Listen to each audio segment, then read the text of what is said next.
네, 한 주간 잘 지내셨죠? 네. 네, 만나니 반갑습니다.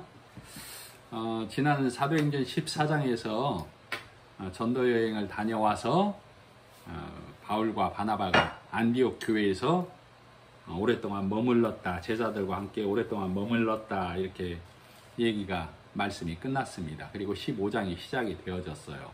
15장의 구성은 유대로부터 내려온 어떤 사람들이 안디옥 교회에 와서 모세의 할례를 강조하면서 모세의 율법을 지켜야 된다.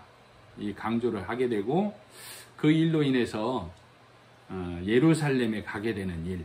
그래서 예루살렘 회의로 알고 있죠. 예루살렘 1차 회의. 그래서 다시 예루살렘을 통하여 이방인의 복음이 다시 정돈되는 결과를 이렇게 나타나는 내용으로 구성이 되어 있습니다. 그래서 15장 1절에 보면 어떤 사람들이 유대로부터 내려와서 형제들을 가르치되 너희가 모세의 법대로 할례를 받지 아니하면 능히 구원을 받지 못하리라 하니, 이따가 보면 24절에 보면 우리 가운데 어떤 사람이 지시도 없이, 즉 예루살렘의 허락 없이 내려온 유대인들이라고 기록하고 있어요. 예루살렘에서 내려왔는데 그들이 예루살렘에서 정식적인 절차를 통해서 내려온 것이 아니고 유대에서 예루살렘에서 그냥 내려와서 안디옥 교회에 쉽게 말하면 모세의 율법에 관해서, 할례에 관해서 주장을 하는 자들이 나타났습니다. 그래서 지금 현재 2절에 보면 바울 및 바나바와 그들 사이에 적지 아니한 다툼과 변론이 일어난지라 형제들이 이 문제에 대하여 바울과 바나바와 및 그 중에 몇 사람을 예루살렘에 있는 사도와 장로들에게 보내기로 결정하니라. 여기에서 보면 예루살렘에서 왔다고 안 하고 유대로부터 내려왔다라고 하는 것만 봐도 이 내용을 어느 정도 예견할 수 있는데, 즉 유대의 정통한 자들, 모세의 율법에 아직도 껍질이 벗어지지 아니한 자들이 내려와서 모세의 율법과 할례를 주장하고 있다, 이렇게 보시면 됩니다. 그런데 지금 우리가 이 내용을 여기 안디옥 교회의 상황을 살펴보면 이 문자적으로는 바울과 바나바와 그들 사이에 다툼이 있다라고 얘기하고 있는데 지금 아주 위중한 상황입니다. 지금 원래 이 안디옥 교회를 바나바가 먼저 와서 안디옥 교회를 말씀으로 세우고 난 후에 다소에 있던 바울을 데리러 가서 다소에서 바울을 데려와서 안디옥 교회에서 1년 동안 가르쳤고, 그 후에 전도 여행을 갔다 와서 14장 마지막 절에 보면 안디옥 교회에서 보고를 하고 다시 오랫동안 머물렀다, 이렇게 얘기하고 있기 때문에 안디옥 교회는 지금 상당히 오랜 기간 동안 바울과 바나바라는 복음에 출중한 인물들을 통해서 하나님의 말씀이 많이 교육되고 가르쳐지고 보여지고 있는데도 불구하고 유대로부터 온 형제들이라고 하는 자들이 지금 안디옥 교회를 쉽게 말하면 위태하게 만든 상황이에요. 그래서 바울과 바나바와 그들 사이의 다툼이라고 했는데 안디옥 교회가 현재 쉽게 말하면 양분이 되어져 있다, 이렇게 보시면 됩니다. 우리 안디옥 교회 볼 때 유력자들이, 귀부인들이 유력자들과 함께, 유대인들과 함께 바울과 바나바에게 맞섰다라고 써 있었었죠. 자, 그래서 그들이 힘을 얻고 또 형제들 중에서도 지금 바울과 바나바를 따르는 자와 유대로부터 온 모세의 율법과 할례가 힘을 얻는 무리가 이게 나뉘었어요. 그래서 지금 안디옥 교회 자체 내에서 해결할 수 없을 정도의 상황이 된 겁니다. 그래서 지금 이들 중에서 우리가 그러면 바울과 바나바와 지금 유대로부터 온 이들과 또 우리 중에서 나뉜 바울파와 유대파, 이들을 다 예루살렘으로 보내서 이 문제에 대한 확증을 좀 받아보도록 하자, 이렇게 결론이 난 거예요. 그러니까 지금 문자적으로는 이렇게 써 있지만 굉장히 위중한 상황입니다. 자, 다년간에 걸쳐서 바나바가 말씀으로 세웠고 또 바울이 함께해서 1년 동안 가르쳤고 전도 여행을 갔다 와서 또 오랜 기간 동안 함께 있으면서 안디옥 교회를 세워가는데도 불구하고 유대로부터 온 자들이 이 안디옥 교회를 흔들고 있어요. 왜 이렇게 흔들렸을까요? 우리가 믿음 생활하다 보면 가장 기초적인 거, 인간적인 거, 이거에 도덕적, 사회 규범적인 거에 굉장히 취약하게 될 수밖에 없는 게 인간의 구조예요. 그래서 본성으로 아는 그것을 흔들면 우리가 흔들릴 수밖에 없다 그 말이에요. 자, 우리 안에서도 우리가 복음의 말씀을 갖고 있지만 내 안에서도 우리라는 개념에서 더 줄여서 내 안에서도 내가 하나님의 말씀을 갖고 있는데 내 안에서 뭐가 작동하게 되냐면 복음은 복음이고 인간적으로 생각해 봤을 때 이것이 작동하게 되어 있어요. 세상 이치적으로 생각을 해봐도 우리가 이렇게 판단하게 돼 있다고. 하나님의 말씀을 갖고 하나님의 이 섭리 안에서 하나님의 시간 안에서 살아가는 사람은 그걸 배제해야 됩니다. 인간적으로 생각해 봤을 때, 세상 이치적으로 생각해 봤을 때 여기로 가면 안 돼요. 그러면 그것이 힘을 얻게 돼 있어요. 그러면 복음은 이 일이 해결하고 난 후가 돼버려요. 복음은. 그러면 내 안에 있는 하나님의 말씀이 인간적인 거 해결되고 나면, 세상 이치적인 것이 해결되고 나면으로 복음이 밀려나게 돼 있어요. 지금 그래서 다년간에 걸쳐서 복음이 선포되고 말씀에 확립이 되어 있는 이 안디옥 교회가 이런 자중질환이 일어난 결과로 나온 겁니다. 그래서 내 안에서도 하나님의 것과 내 인간적인 것이 충돌이 일어났을 때, 어떤 개인과 어떤 단체와, 그랬을 때 내가 인간적인 것, 세상적인 것을 기본적으로 세워버리면 하나님의 말씀은 저 아래로 가버리고 나도 세상의 잣대와 이치로 모세와 율법과 할례를 주장하는 자의 소리에 귀를 기울이는 자가 될 수밖에 없어요. 그래서 지금 안디옥 교회가 그 형편이 되어졌다 그 말이에요. 자, 그래서 3절에 보면 예루살렘으로 가고 있습니다. 베니게와 사마리아로 가면서 지금 베니게와 사마리아로 다니며 이방인들이 주께 돌아온 일을 말하여 형제들을 다 크게 기쁘게 하더라. 지금 한시 바삐 예루살렘으로 가야 될 상황인데도 불구하고 예루살렘으로 가는 길에 베니게 바울과 바나바가 또 형제들이 이미 세웠던 교회들을 돌아보면서 가고 있어요. 그리고 이방의 형제들이 돌아온 일을 서로 확증을 하고 기뻐하면서 가고 있죠. 이를테면 지금 함께 예루살렘으로 가는 무리들에게 보여주는 현장 교육일 수도 있겠죠. 그리고 4절에 가서 예루살렘에 이르러 교회와 사도와 장로들에게 영접을 받고 하나님이 자기들과 함께 계셔 행하신 모든 일을 말하매.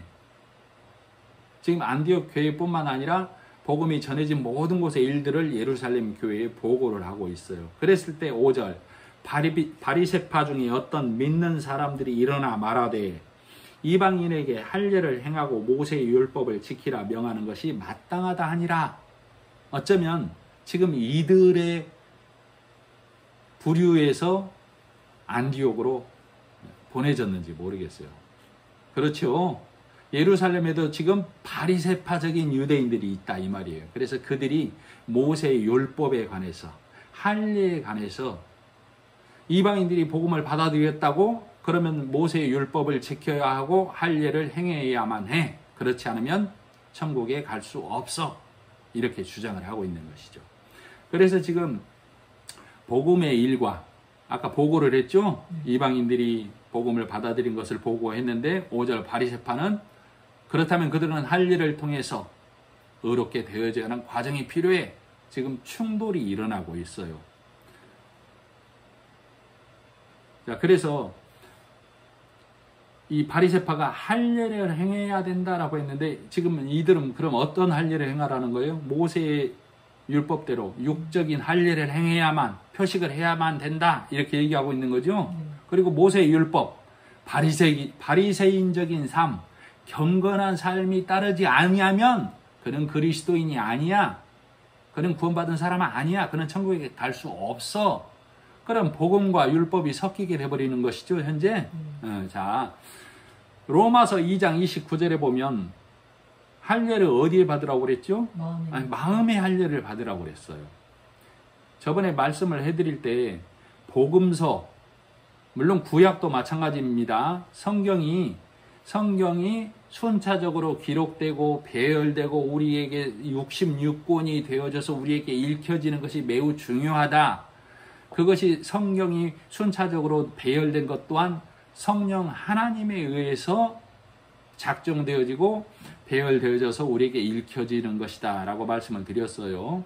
자, 마태복음, 마가복음, 누가복음, 요한복음 4복음이 있고 그 다음에 그 복음을 따라 사도들이 복음의 일을 전한 사도행전이 있고 그 다음에 이 모든 것을 로마서를 통해서 복음의 관문처럼 기록이 되어져 있어요. 로마서가. 그리고 그 이후에 서신서라든가 각종 편지들이 있죠.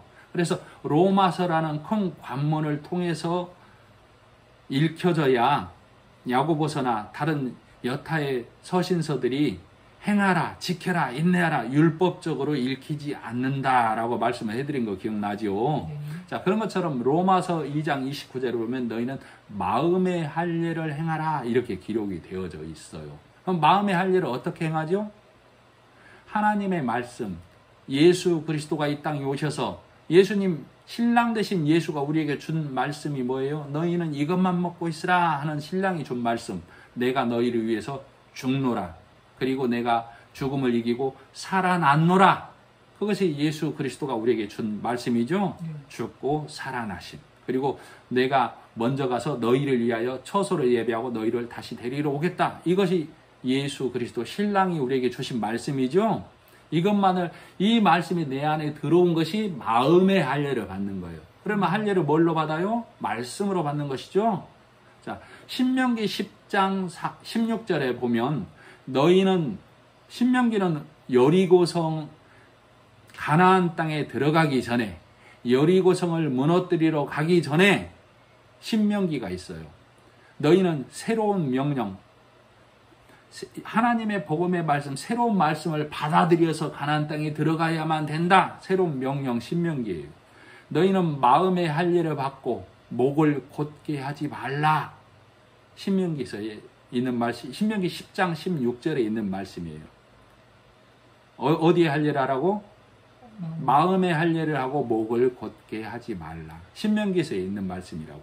자, 그런 것처럼 복음은 너희가 말씀을 받아들여서 하나님의 은혜 안에서 거룩하게 되어져야 된다라고 얘기하지만 아직도 이 율법의 말이 온전히 벗어지지 아니한 자들은 율법적인 행위와 표식을 요구하고 있다 이 말이에요. 그죠? 자, 그래서 6절 사도와 장로들이 이 일을 의논하러 모여. 왜 그래요? 지금 바울과 바나바가 복음의 일을, 전도 여행을 통해서 이방인들이 구원받은 모든 일들을 다 선포하고 보고하고 있고, 그에 맞서서 바리새인들은 5절에 보면 바리새파 중에 어떤 믿는 사람들이 일어나 말하되 이방인에게 할례를 행하고 모세의 율법을 지키라 명하는 것이 마땅하다 하니라. 팽팽히 지금 맞서고 있다 이 말에 충돌하고 있어요.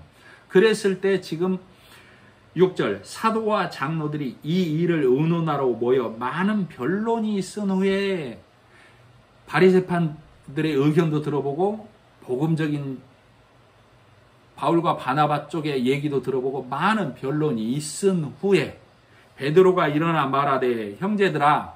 그래서 베드로가 지금 대표적으로 얘기를 하고 있는 거예요. 베드로가 일어나 말하되 형제들아 너희도 알거니와 하나님이 이방인들로 내 입에서 복음의 말씀을 들어 믿게 하시려고 오래전부터 너희 가운데서 나를 택하시고 또 마음을 아시는 하나님이 우리에게와 같이 그들에게도 성령을 주어 증언하시고 믿음으로 그들의 마음을 깨끗이 하사 그들이나 우리나 차별하지 아니하셨느니라. 그런데 지금 너희가 어찌하여 하나님을 시험하여 우리 조상과 우리도 능히 매지 못하던 멍에를 제자들의 목에 두렸느냐. 그러나 우리는 그들이 이방인들도 모두가 다 우리와 동일하게 주 예수의 은혜로 구원받는 줄을 믿노라 하니라. 지금 베드로가 많은 변론이 있은 후에 말씀을 통해서 정리를 해주고 있죠. 네. 자, 그러면 교회 안에 알곡과 가라지가 있다라고 그랬어요. 그죠? 네. 마태복음 13장에 보면 종들이 밭에 가라지가 있다라고 하니까 주인이 사단이 가라지를 뿌렸다라고 그러죠. 그러니까 종들이 뭐라고 그래요? 우리가 가라지를 뽑으리까 하고 물어보죠. 네. 그러니까 주인이 뽑아라 안 합니다. 가만 두어라. 그죠? 네. 가라지를 뽑다가 곡식도 뽑을까 하노라 그랬죠. 자, 그리고 나서 추수 때에 가라지는 불사르고 곡식은 모아 내 곳간에 드리겠다. 이 말씀 기억나시죠? 네. 자, 그런 것처럼, 자, 그러면 지금 예루살렘 교회에 아직도 모세의 율법, 모세의 할례를 주장하는 자들이 있어요. 그리고 예루살렘 교회에 이들이 있기에 안디옥 교회에 와서 안디옥 교회가 자중질환이 일어났어요. 왜 그럴까요? 지금 성령이 함께 하시고 하나님께서 성령을 통하여 예루살렘 교회를 세워가고 안디옥 교회를 세워가고 복음의 일을 진행해 가는데도 불구하고 예루살렘 교회는 아직도 왜 알곡이 아닌 가라지 같은 자들이 있고 이들을 통해서 또 안디옥 교회에 이 가라지 같은 자들이 와서 믿음에 있는 자들을 흔들고 있을까요? 왜? 한번 생각해 보셨어요? 우리에게도 이런 일이 있을 거예요. 그리고 내 심령 안에서도 이런 일이 있을 거예요. 왜 그럴까요? 이 일을 통해서 자 예루살렘 교회에 많은 변론이 있었다라고 그랬죠? 복음의 주장과 모세의 율법을 주장하는 자들 사이에 많은 변론을 통해서 흔들고 체질을 해서 떨어져 나갈 자들이 떨어져 나가고 복음이 세워져야 되어야 잘 자들이 다시 확립이 되어져 가고 있어요. 그죠? 그래서 안디옥 교회가 수년간에 걸쳐서 바나바를 통해서 바울을 통해서 완전히 세워진 것 같지만 율법의 말, 누룩이 잠깐 들어오니까 어떻게 됐어요? 막 부풀어 올랐죠? 그래서 지금 교회가 양분이 되어져서 바울도 바나바도 어찌할 수 없는 상황이 돼버린 거예요.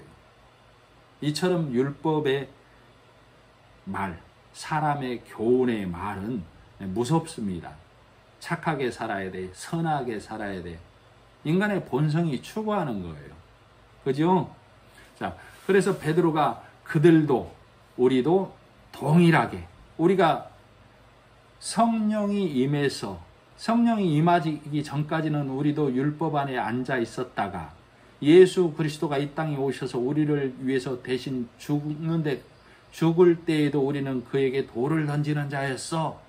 그런 우리를 성령이 오셔서 깨우쳐 주심으로 우리가 하나님의 백성 된 것처럼 저들도 이방인들도 모세의 율법을 지켜서 할례를 행해서 성령이 임하는 것이 아니고 말씀을 받아들임으로 그들도 우리와 동일하게 성령이 임한다. 이렇게 베드로가 설명을 하고 있죠. 자, 그리고 나서 9절, 10절. 그런데 지금 너희가 어찌하여 하나님을 시험하여 우리 조상과 우리도 능히 매지 못하던 멍에를 제자들의 목에 매려느냐. 그러나 우리는 그들이 우리와 동일하게 주 예수의 은혜로 구원받는 줄을 믿노라. 온 무리가 가만히 있어 바울과 바나바가 바나바와 바울이 하나님께서 자기들로 말미암아 이방인 중에서 행하신 표적과 기사에 관하여 말하는 것을 듣더니, 지금 바울과 바나바도 이방인 중에서 자기들이 행하신 일, 하나님께서 행하신 일들을 말하고 있죠.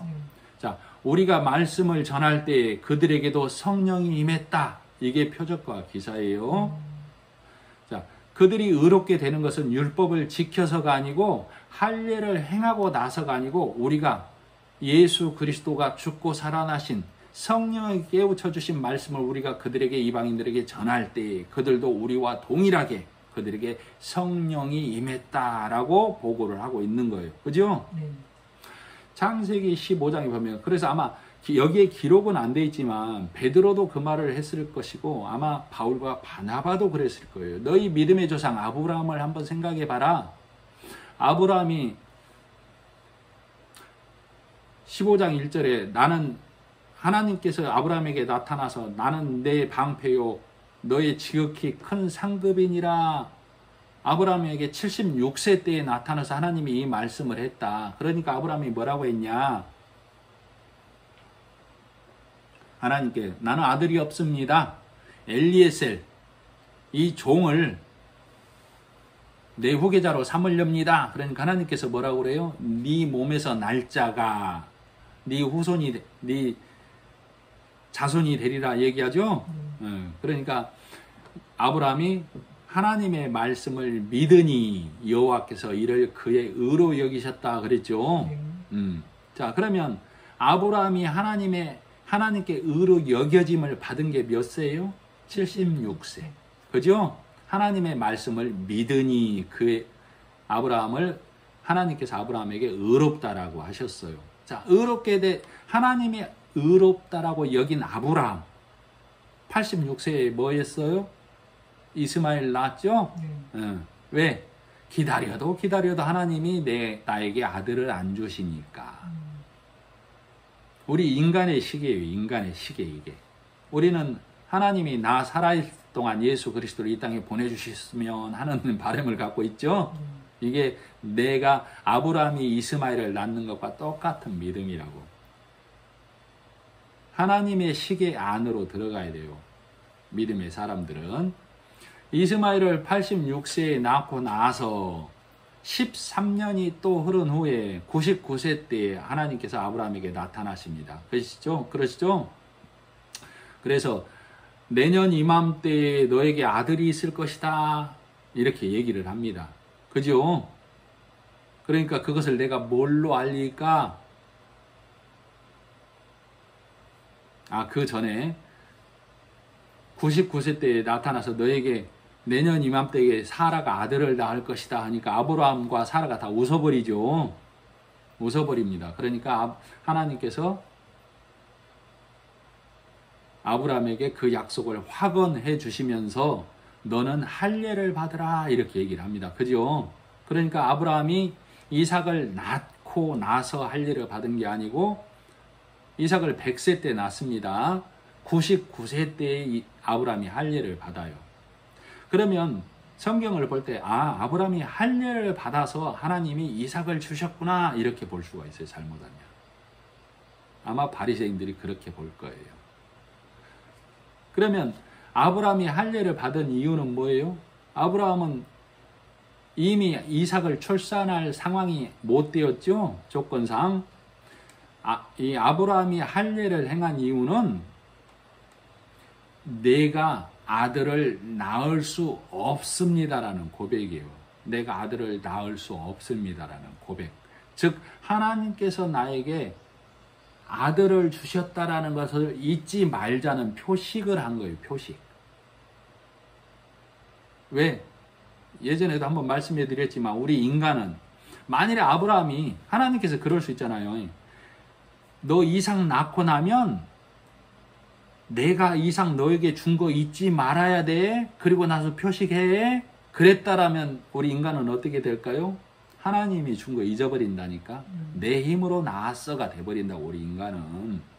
그렇기 때문에 아들을 낳기 전에 표식을 하는 거예요. 그래서 뭘 느껴요? 그래서 하나님이 주셨어. 그게 할례의 표식이라고. 할례의 표식. 무슨 말씀인지 아시겠죠? 우리 인간은 우리 인간이 아니라 아브라함은 그 표식을 자기 몸에 하지 않으면 내 힘으로 이스마엘 낳은 것처럼 내 힘으로 이삭 낳았어가 된다니까. 그죠? 그러면 하나님이 이삭을 내게 바쳐라 했을 때 아브라함이 이삭을 바칠 수 있을 것 같아요? 못 바친다고. 왜? 내 힘으로 낳았으니까. 그러면 내 힘으로 낳은 아들이 둘이 돼버리죠? 이스마엘과 이삭. 그러면 진짜 큰 아들 이스마엘을 바치려고 했겠죠. 그래서 지금도 아직도 이 이슬람, 이스마엘의 후손들은 아브라함이 모리아산에서 누구를 바쳤다라고 생각하고 있어요? 이삭 바쳤다고 생각 안 합니다. 자기의 조상 이스마엘 바쳤다라고 생각하고 있어요. 지금도 유태인들 인터뷰를 해보면, 제가 인터뷰한 건 아닙니다.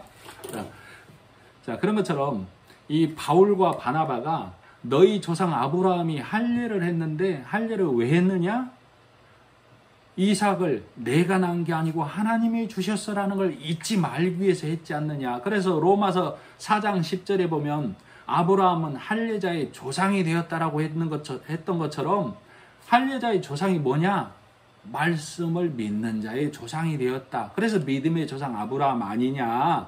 그래서 아브라함에게 그럼 뭐가 있느냐? 하나님이 주신 약속, 언약을 갖고 있는 자, 약속을 잃어버리지 않는 자, 언약 백성이라는 표식을 그 생식기에 했다. 나는 아들 낳을 수 없음. 하나님이 주심. 이 하나님이 주시겠다고 한 약속이 몇 세 때 처음에 했었다고요, 아브라함? 76세 때. 근데 26년이 흘러서 아들이 낳았죠? 우리의 시각으로는 기다리기 지루해. 그러나 하나님의 시계는 어때요? 하나님의 시계는 과거, 현재, 미래가 없습니다. 우리 시계는, 인간의 시계는, 역사의 시계는 과거, 현재, 미래가 있지만 하나님의 시계는 과거, 현재, 미래가 없어요. 자, 그래서 이 베드로도 아브라함의 이 믿음의 얘기를 했을 것이고 바울과 바나바도 이 얘기를 했을 거예요. 그래서 너희 조상 아브라함이 왜 할례를 행했는지 이 얘기들을 통해서 이들을 깨우쳤을 거예요. 자, 그래서 이 얘기들을 쭉 하고 나서 13절에 보면 말을 마침에 야고보는 지금 예루살렘 교회 쉽게 말하면 수장으로 있죠. 예수님의 동생. 대답하여 이르되 형제들아 내 말을 들으라. 지금 예루살렘 회의의 결과를 야고보가 얘기해 주고 있는 거예요. 하나님이 처음으로 이방인 중에서 자기 이름을 위할 백성을 취하시려고 그들을 돌보신 것을 시몬이 말하였으니, 이 시몬은 시몬 베드로를 말해요. 베드로라고도 않고 게바라고도 않고 왜 시몬이라고 했을까요? 히브리식 이름이에요. 히브리인 중에 히브리인, 아브라함의 후손 이 시몬이 말하기를 뭐라고 말했냐? 이방인도 우리와 같이 복음을 받아들인다라고 말한 것이 뭐와 같냐면 15절 선지자들의 말씀이 이와 일치하도다. 지금 시몬이 말한 것이 선지자들이 말한 것과 똑같아. 아모스 9장에 보면 이 얘기가 잘 나와 있어요. 이후에 내가 돌아와서 다윗의 무너진 장막을 다시 지으며 또 그 허물어진 것을 다시 지어 일으키리니 이는 그 남은 사람들과 내 이름으로 일컬음을 받는 모든 이방인들로 주를 찾게 하려 함이라 하셨으니 즉 예로부터 이것을 알게 하시는 주의 말씀이라 하신과 같으니라. 그러므로 내 의견에는 이방인 중에서 하나님께로 돌아오는 자들을 괴롭게 하지 말고 다만 우상의 더러운 것과 음행과 목매어 죽인 것과 피를 멀리하라고 편지하는 것이 옳으니. 지금 야고보가 결론을 얘기해 주고 있어요. 이방인에게 다른 멍에를 지우지 말라.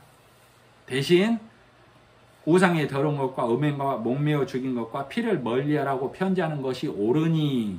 왜 이렇게 하냐면 21절 이는 예로부터 각 성에서 모세를 전하는 자가 있어 안식일마다 회당에서 그 글을 읽음이라 하더라. 지금 그러면 예루살렘 성전뿐만 아니라 각 회당마다 모세의 글을 읽는 자들이 있다 이 얘기죠.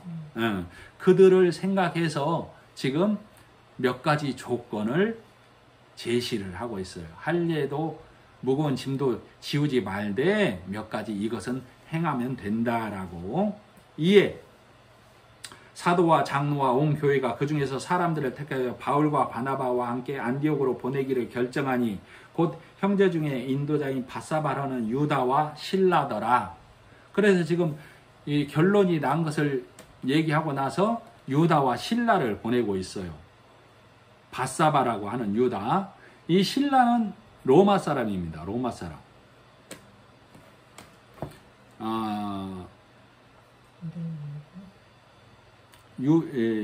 유다는 유대인이고, 그래서 지금 안디옥 교회에 편지와 함께 사람을 보내고 있어요. 그죠? 편지도 보내고 있고 사람도 보내고 있어요. 그래서 이 사도행전 16장에 보면 이 바울이 이 실라와 함께 옥중에 갇히게 되는 사건이 나오죠. 그때 얘기하기를 너희가 로마인인 우리를 함부로 가두었다 이렇게 얘기하고 있어요. 그래서 실라는 로마인, 그리고 이 유다는 이 바사바라고 하는 유다는 유대인. 그래서 지금 안디옥 교회에 양분되어 있기 때문에 이방인을 대표해서 그리고 유대인을 대표해서 사람과 함께 편지를 보내서 유대인도 이방인도 신뢰할 수 있도록 예루살렘에서 조처를 취하고 있어요. 그죠? 그렇게 해야만 이쪽도 저쪽도 받아들일 수 있기 때문에. 그죠? 매우 중요한 일을 하고 있습니다. 우리도 자, 만일에 이들이 가서 말로만 전하면 예루살렘에서 했다는 증거가 없죠. 회의 결과가. 그죠? 자, 그리고 예루살렘에서 된 것을 서류로만 가져와서 편지로만 전하면은 글로는 다 못하는 것이 있어요. 자, 우리도 전화를 통해서 다 못하는 말들이 교제되는 것들이 있죠.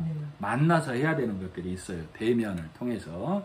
자, 그런 것처럼 안디옥 교회에 아주 신중하게 예루살렘의 결과를 이들에게 얘기를 하고 있어요. 그만큼 안디옥 교회가 매우 위중한 상황이다.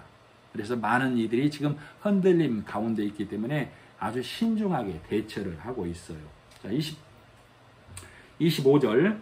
사람을 택하여 우리 주 예수 그리스도의 이름을 위하여 생명을 아끼지 아니하는 자인 우리가 사랑하는 바나바와 바울과 함께 너희에게 보내기를 만장일치로 결정하였노라.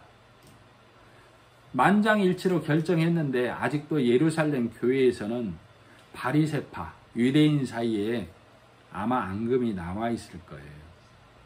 그러나 어떤 결론이 났어요? 모두가 수긍이 가는 결론. 그래서 이 요긴한 것들 외에는 우상의 제물, 피와 제물에 대해서 몇 가지를 남겨놨죠?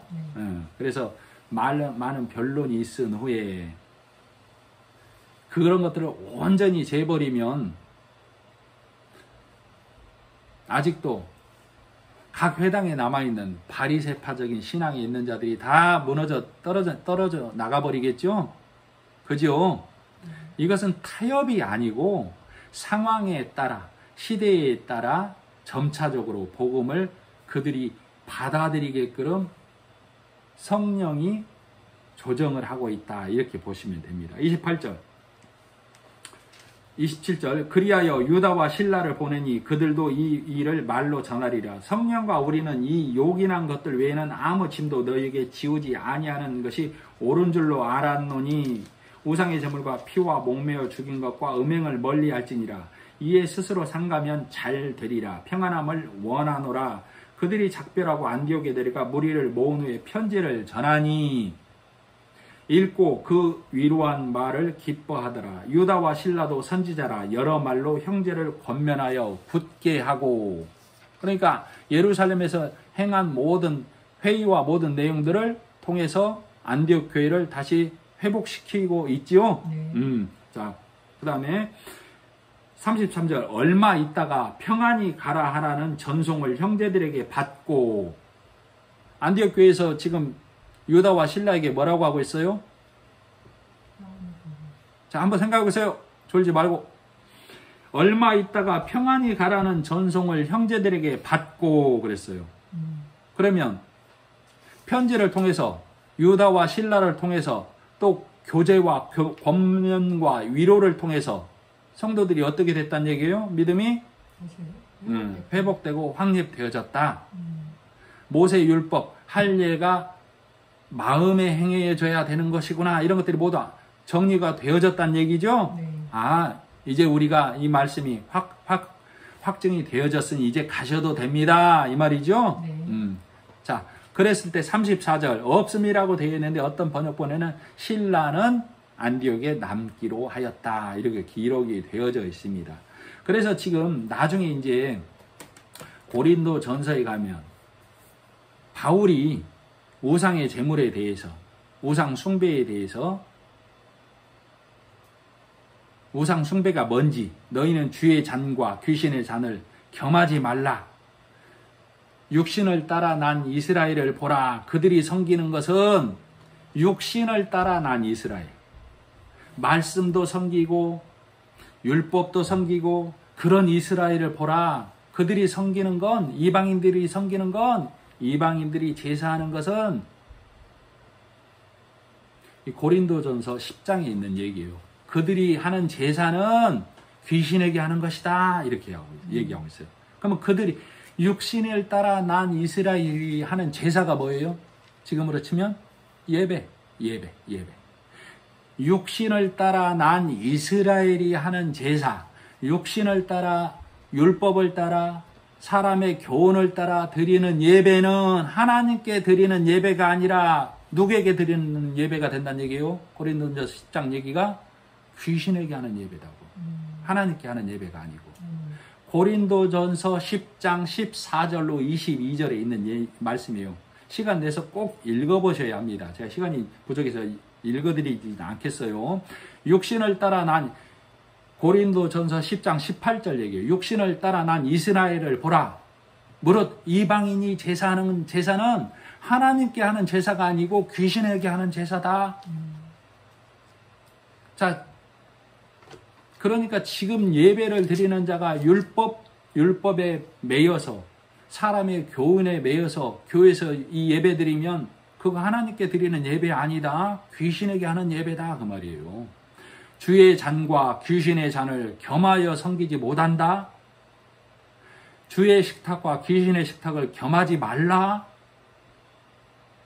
이게 무슨 말이에요? 주의 잔은 예수 그리스도의 피죠? 예수 그리스도의 몸이죠? 그러면 귀신의 잔은 뭐예요? 사람의 노력과 사람의 교훈으로 하나님을 섬기려는 것.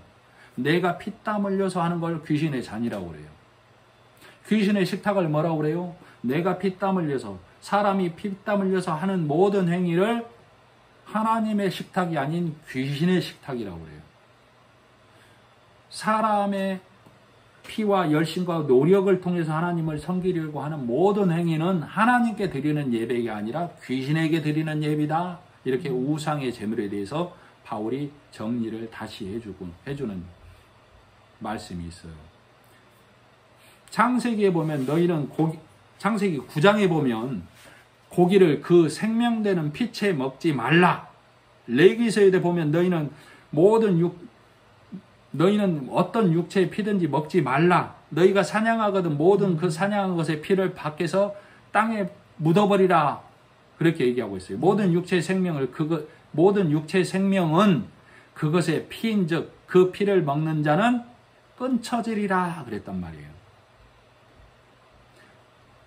그러면 지금도 하나님의 말씀은 아까 말했던 것처럼 우리는 우리 인간의 시간을 살지만 하나님의 시간은 그때나 지금이나 변동이 없다라고 그랬어요. 그죠? 지금도 하나님의 말씀은 동일하게 우리 안에서 레위기서에 있던 창세기에 있던 피채 먹지 말라 이 얘기가 지금 사도행전 교회에 왔어요? 안 왔어요? 피채 먹지 말라, 우상 섬기지 말라 이 얘기가 지금 와서 아직도 해결이 안 되고 있죠? 그러면 창세기에 있던 지금으로부터 막 3,000년, 4,000년 전에 있던 얘기가 2,000년 전에도 얘기가 되고 있다고, 지금 사도행전에. 그죠? 그리고 2,000년이 지난 지금 시대에도 율법의 교회가 우리를 들여서, 우리의 노력을 들여서 피체 얘기가 지금도 나오고 있다고. 하나님의 시계는 그때나 지금이나 현재나 동일하다, 그 말이에요. 무슨 말씀인지 이해가 가셔야 합니다. 자, 고린도 전서에 보면 너를 주의 만찬에서 너를 살피고 잔과 떡을 먹으라고 그랬어요. 그렇지 않으면 내 죄를 먹고 마신다라고 그랬죠. 너를 살피고 잔과 떡을 먹으란 얘기가 뭐예요? 네가 너를 들여서 하나님을 기쁘게 하려고 하는 율법과 사람의 교훈과 모세의 율법, 할례, 이 표징이 너희 안에 아직도 남아있으면 너희는 주의 잔과 귀신의 잔을 겸하여 먹는 자다. 그게 너를 살피고란 얘기라니까.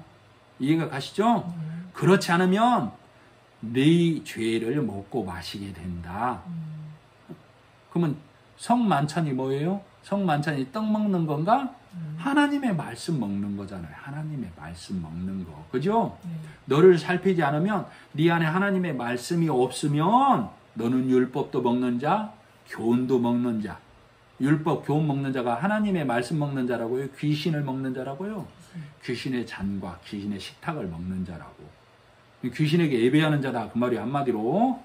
자, 그렇게 해서 바울이 이거에 대해서 다 설명을 해주고 있어요. 자, 히브리서 4장에 보면 하나님의 말씀은 살았고 운동력이 있어 좌우의 날선 어떤 검보다 예리하여 혼과 영과 및 관정과 골수를 찔러 쪼개기까지 하며 또 마음의 생각과 뜻을 감찰하나니 지은 것은 그 앞에 벌거벗은 것 같이 드러난다라고 그랬어요. 네 심령 안에 진리의 말씀이 있는지 없는지 하나님께서 살펴보신다, 그 말이에요. 아까도 말씀해 드렸지만 하나님의 시계는 과거, 현재, 미래가 없다니까요. 하나에 하나. 동일시, 현재적이에요. 현재적. 구약의 말씀, 약 3,000년, 4,000년 전의 말씀이 지금도 살아서 운동력이 있어 좌우의 날선 검과 같다고. 구약의 말씀은 3, 4,000년 전 얘기. 신약의 말씀은 약 2,000년 전 얘기. 우리는 현재를 살고 있는데, 그러면 우리는 신약에 사니까 2,000년, 신약의 말씀 2,000년 전 얘기는 우리에게 해당되고 3,000년, 4,000년 전 얘기, 구약의 말씀 우리에게 해당이 안 되는가? 아니에요. 우리 인간의 시각이라니까. 이거는 하나님의 말씀은 살아 운동력이 있다고요. 네. 그래서 우리에게 그 말씀이 오늘날에도 동일하게 우리를 흔들어 깨우고 있다고. 그런데 구약의 말씀은 예수 그리스도를 통해서 어떻게 해석이 되어야 된다고? 예수 그리스도라는 말씀을 통해서 해석이 되어져야 된다고. 예수를 통해서. 그렇게 말씀이 해석이 되어져야만 하나님의 말씀으로 온전히 내 안에 들어온다고. 그렇지 않으면 예수 그리스도를 통해서 해석이 되지 않으면 구약의 말씀이 모세의 말로 내게 와버린다고. 율법의 말로 내게 와버린다고. 지금 그 말이에요. 그래서 회당에 모세의 글을 읽는 자가 아직도 있더라, 그 말이에요. 그러니까 나중에 가서 이 바울이 다시 로마서를 통해서, 서신서들을 통해서 우상의 제물에 대해서, 목매어 죽인 것, 피에 대해서, 음행에 대해서 다 설명을 다시 해주고 있어요. 이 에스겔서에 보면 아까 이 세 가지 음행에 대해서도 에스겔 16장에 보면 예루살렘의 음행에 대해서 잘 나와 있습니다. 시간이 되시면 에스겔서도 16장도 한번 다 읽어보세요. 피투성이인 너, 예루살렘의 음행에 대해서 나와 있는데, 피투성이인 너를 내가 살리고 입혔건만, 누구에 관한 얘기예요? 예루살렘에 관한 얘기라고. 너는 그 화려함으로 음행을 일삼았다. 하체가 큰 애굽에게 네 다리를 벌렸다. 성적인 얘기로 들으면 안 됩니다. 음행의 얘기예요. 예루살렘이 누구를 의미해요? 하나님의 백성. 진리의 말씀이 있어야 할 네가, 너를, 피투성이인 너를 하나님께서 너를 옷 입혔다. 근데 너는 그 화려함으로 애굽에 하체가 큰 자들에게 네 다리를 벌렸다. 아주 적나라한 얘기죠. 예루살렘이. 복음의 말씀을 갖고 있는 네가 진리 안에 서 있지 않으면 유대에서 내려온 그들에게 그 몇 마디에 홀딱 넘어가 버린다. 지금 그 얘기예요. 음행을 이렇게 바울이 다시 정리를 해주고 있어요. 계시록 2장에도 두아디라 교회에 대해서 1차 전도여행에 갔던 터키 쪽 얘기죠. 너희가 이세벨을 잘도 용납하는구나. 그렇게 얘기를 하고 있어요. 이세벨이 언제적 얘기예요? BC 850년. 그러니까 지금 이 계시록이 써지기 약 900년 전 얘기를 하고 있다고. 두아디라 교회에 너희가 이세벨을 잘도 용납하는 거야. 아합의 아내, 아주 음행한 여자야. 이세벨이 누구란 얘기예요? 그러면 하나님과 대적하는 자를 이세벨이라고 해요. 이세벨 여왕. 너희가 두아디라 교회가 너희가 음행을 해서 이세벨을 잘도 용납하는구나. 이렇게 얘기하고 있다고. 두아디라 교회에. 그러니까 우리도 진리의 말씀이 없으면 내 하체를 율법에 벌리게 된다. 그 말이에요. 강간당한다. 음행하게 된다. 이세벨을 용납해서 이세벨하고 한 침대에서 둥근다. 쉽게 말하면. 율법과 혼합하게 된다. 이렇게 더러운 음행에 머물게 된다. 이 얘기를 다 해주고 있다고. 아시겠죠? 그래서 이런 것들이 다 정리되어졌을 때 평안히 가라. 이렇게 얘기하고 있다고. 안디옥 교회에서 성도들이. 이제 진리의 말씀이 뭔지 다시 우리에게 확립이 되어졌으니 가라. 이렇게 얘기를 해주고 있다고. 그랬을 때 신라는 남게 되죠? 35절. 바울과 바나바는 안디옥에서 유하며 수다한 다른 사람들과 함께 주의 말씀을 가르치며 전파하니라. 자, 그러면 아까 말했던 이 누구죠? 유다. 바사바라고 하는 유다는 예루살렘으로 가고 신라는 남아서 바울과 바나바와 함께 안디옥 교회에서 수년 동안 다시 전파하며 가르치고 있어요. 며칠 후에 그렇게 가르치고 나서 며칠 후에 바울이 바나바더로 말하되 우리가 주의 말씀을 전한 각 성으로 가서 다시 가서 형제들이 어떤가 방문하자 하고. 왜 그랬을까요? 바울이 우리가 안디옥 교회도 이 상황인데 우리가 1차 전도여행 때 돌아온 교회들은 어떠하겠느냐. 한번 돌아봐야 된다. 그래야 되겠죠. 당연히 이렇게 수년간에 걸쳐서 안디옥 교회를 세워놓고 든든히 했는데도 이렇게 무너질 정도까지 간 이 안디옥 교회가 이 정도면 우리가 1차 전도여행 갔다 온 교회를 돌아봐야 하는 것이 당연하죠. 그런데 일이 발생합니다. 바나바가 마가를 데리고 가자고 그러죠. 조카 마가가 1차 전도여행 때 밤빌리아에서 도망갔지요. 그러니까 바울이 안 된다 이렇게 얘기를 합니다. 그러니까 바나바는 데려가야 된다 이렇게 얘기를 해요. 그래서 둘이 심한 다툼을 통해서 갈라지게 됩니다. 성경에는 심한 다툼을 통해서 갈라졌다라고 기록을 하고 있어요. 자, 그런데 나중에 보면 이 바울이 뭐라고 그러냐면 바울이 이 디모데 후서에 보면 마가를 데려오라. 그는 나의 일에 유익한 자니라 이렇게 얘기를 하고 있어요. 나중에. 그러면 바나바를 따라간 마가는 어떻게 됐을까요? 바나바를 따라간 마가는 마가를 통해서 다시 아마 여기에 기록은 안 나와 있습니다만 1차 전도여행 코스를 돌았을 것 같아요. 구브로로 가고 밤빌리아로 가고 다 돌아서 그때 못 수행했던 일을 다 수행을 했을 것 같아요. 그러면서 교회들을 세워갔을 것 같아요. 제가 아까 카톡을 통해서 1차 전도여행의 모습과 2차 전도여행의 모습을 보라고 했죠. 1차 전도여행의 코스는 짧죠. 2차 전도여행의 코스는 바나바는 구브로로 가고 이 바울은 반대로 돌아갑니다. 수리아 쪽으로. 그래서 전도여행 2차 코스는 굉장히 길어요. 아마 바울과 바나바가 갔다면 1차 전도여행 코스로만 돌아왔을 거예요. 근데 둘이 갈라졌을 때 바나바는 마가를 데리고 구브로를 통해서 아마 전도여행 코스를 돌아오지 않았을까 생각이 되어지고 바울은 2차 전도여행 코스를 구브로가 아닌 육로를 통해서 반대로 돌아서 굉장히 크게 돌아옵니다. 그죠? 그걸 알 수 있어요.